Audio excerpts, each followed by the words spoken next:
Welcome to the High Voltage Light Electric Vehicle channel. I've finished work on my new design for mounting the BAC 2000, 4000 and 8000 on frames like this one from Eleek, which is also sold as the Vector Typhoon. These three mounts here are for Mica lightning rods, Rio and Nick.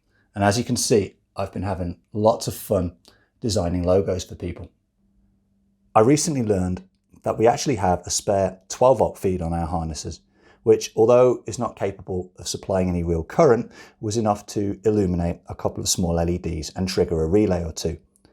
I'm just going for a subtle effect here really, and it's just using two LEDs that are set to change colour at a random rate and pattern.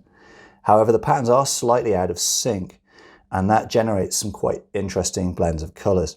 And if I switch out the lights, you can see what I mean here.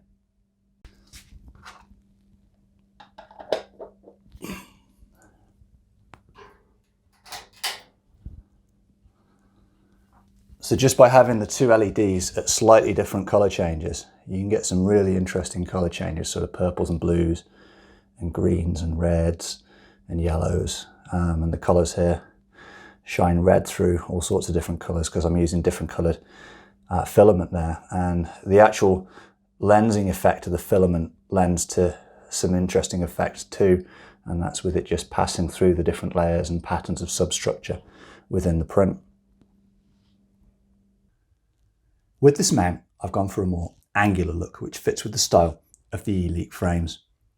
These mounts have been shaped to go with actually the narrow size of frame, which you can get with the Quilbic 76 and also the Ryzen clone of that bike, and that's why it narrows in at the sides here to meet the 80mm outside diameter of that frame.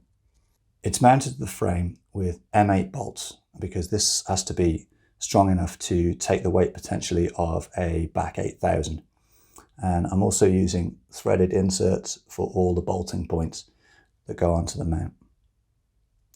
So that basically means you can take it apart as many times as you need to without worrying about losing the threads. The mount goes onto the underside of the frames like this, and how much room it takes up depends on the kind of back you're using. So there's a bit more flexibility with the 2000 and the 4000 where you position it, and the BAC 8000 would take up probably the most part of this bottom section here. There is going to be a listing for these on the High Voltage website if people are interested, and they can contact me directly for more information. I had a lot of fun with the logos, so if you want yours put on one of these, then get in touch and let me know.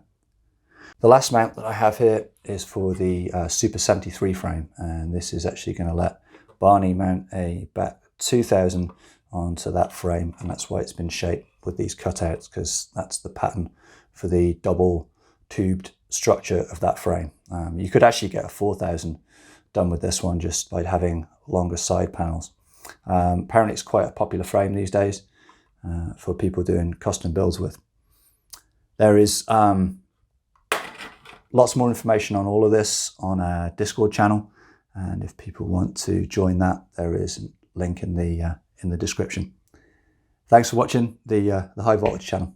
Cheers.